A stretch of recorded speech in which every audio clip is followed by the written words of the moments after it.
Привет, друзья! Сегодня у нас подборка событий, которые могут изменить политическую и экономическую картину не только Германии, но и всего Запада. Почему зеленые теряют доверие, а левые впервые за годы выходят вперед? Зачем Дональд Трамп хочет вернуть Америке департамент войны и что это означает для международной политики? Как новое решение правительства Германии Фридриха Мерца повлияет на миграцию и что стоит за неожиданным уходом Роберта Хабека из Бундестага. Кроме того, обсудим экономику. Индекс делового климата показывает рост, но эксперты предупреждают, это еще не сигнал устойчивого восстановления. А в школах Германии начинается эксперимент с искусственным интеллектом, который может изменить систему образования. Все эти темы мы разберем подробно, и вы сами сможете оценить, какие из них окажутся решающими. Подписывайтесь на канал, чтобы всегда быть в курсе и не пропустить главное. Итак, согласно свежим данным опроса Инса, левые набрали 11% голосов и впервые, внимание, с 2018 года обошли зеленых, которые сейчас имеют лишь 10,5% поддержки. Для обеих партий это ключевые цифры, левые идут на 5-м месте, а зеленые на 6-м, если учитывать только те партии, которые преодолевают 5% барьер.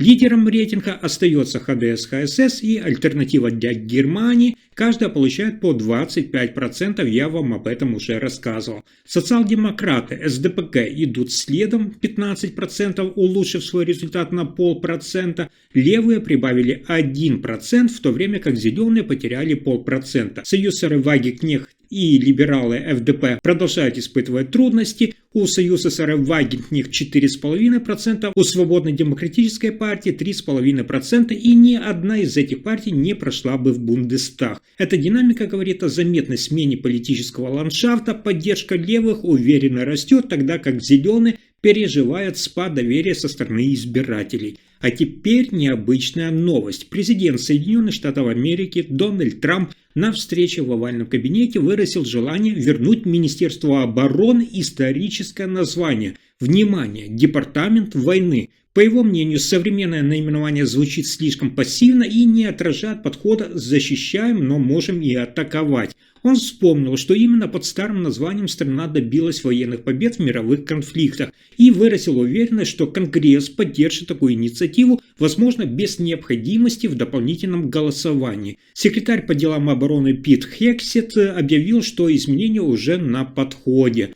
Тем не менее, сторонники реформы национальной безопасности напоминают, нынешний орган появился в 1949 году после Великой Отечественной войны как результат реформ. Тогда чиновники объединили сухопутные, морские и воздушные силы именно для повышения эффективности и централизации командования. Теперь же возвращение к прежнему названию станет не просто символической переменой, оно активизировало широкий политический дискурс о том, какой должна быть роль армии, защищать или быть готовой к наступлению. Но и это еще не все. Тот же президент Соединенных Штатов Америки Дональд Трамп недавно сделал громкое заявление. Он ожидает от бизнеса выгодных предложений, подобных тому, которое уже получил Intel. После того, как правительство США стало владельцем почти 10% акций компании Intel через конвертацию грантов в долю, Трамп заявил, что ждет множество подобных сделок и с другими отраслями. Такой подход полностью меняет привычную модель экономики. Теперь правительство не просто регулирует, но и стало частью бизнеса. Экспертов и представителей компаний это настораживает. Рост влияния властей может осложнить принятие решений и снизить гибкость бизнеса. Тем не менее, сам Дональд Трамп называет это удачным ходом, выгодным для страны и подчеркивает, что подобных инициатив ждет еще больше. А дальше еще интереснее. Роберт Хабек решил уйти из Бундестага, завершив тем самым историю, которая начиналась как обещающая и вдохновляющая. В 2021 году его называли главным фаворитом на пост канцлера. Рейтинги зеленых стремительно росли, а идеалы устойчивого развития становились общеевропейским трендом. Но затем выборы кандидатуры и влияние Анналены Бербак стали переломным. То, что казалось тогда стартом прорыва, обернулось началом постепенного падения. Хабек симпатизировал многим избирателям, его воспринимали как лидером нового, смелого подхода, но политические реалии и символизм победили. Он оставался заметным, но постепенно разочарования сменились усталостью не только его, но и всего поколения, стремившегося преобразить политику через климаты и идеалы. Его уход – это не просто окончание карьеры, а символ сложного, красивого, но бессильного стремления изменить систему изнутри. И еще одна важная новость. После месяца бездействия Берлин возобновляет прием афганцев, которых ранее признал нуждающимися в защите. Эти люди, правозащитники, журналисты и другие уязвимые группы, были готовы к переезду в Германию, но задержались в Пакистане из-за приостановки программы. Давление судов и права, а также стремительный рост опасности. Властям Пакистана придется выслать до 1 сентября многих афганцев. Около 2000 человек уже получили уведомление. В ближайшие дни первые семьи все-таки отправятся в Германию. Переезд будет организован максимально незаметно на обычных рейсах через Дубай или Стамбул. Сотрудники консульства уже работают в Пакистане, чтобы закончить проверки и оформить документы. Напомню, что суды обязали правительство выполнить ранее достигнутые обязательства. Отказаться от приема уже согласованных лиц значит нарушить закон. Несмотря на жесткость миграционной политики, сохранен принцип: обещания должны быть выполнены.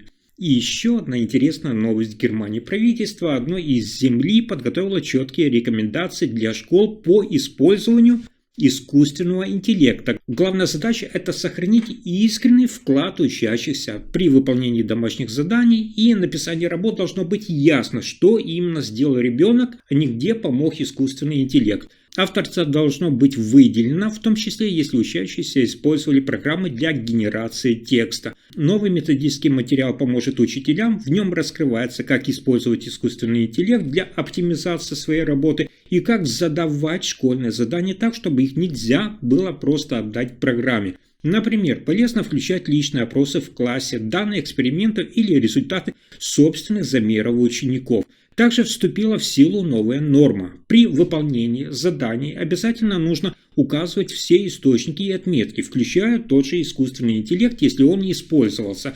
При этом министр образования подчеркивает, искусственный интеллект может стать мощным инструментом для индивидуального обучения и помочь детям быстрее понять, что получилось, а где требуется доработка. К началу нового учебного года стартует пилот. В 16 школах будет опробована система, которая автоматически выдает учащимся обратную связь, указывая, что они сделали правильно, а где нужно доработать. По мнению министра, регулярное обратное освещение успехов дает ученикам уверенность в собственных способностях. А теперь к новостям бизнеса Германии. В августе индекс делового климата в Германии снова вырос. Теперь он 89 пунктов, что стало высоким результатом за последние 15 месяцев. Чтобы вы понимали, индекс делового климата измеряет настроение предпринимателей относительно текущей деловой ситуации и их ожидания на следующие 6 месяцев. В предыдущем месяце он составлял 88,6 пункта, и такое улучшение оказалось выше прогнозов аналитиков. Это уже 6-е подряд улучшение показателя, и улучшение объясняется главным образом более позитивным взглядом предпринимателей на будущее, несмотря на то, что оценки текущего положения экономики снизились. Индекс основан на опросах внимания 9000 компаний, и ожидается, что это может дать толчок для умеренного оживления экономики. Однако экономисты выражают обеспокоенность, восстановление остается слабым, и пока что рост экономических показателей едва просматривается. Если информация оказалась полезной, ставьте лайк, подписывайтесь на канал и делитесь видео. Спасибо за просмотр.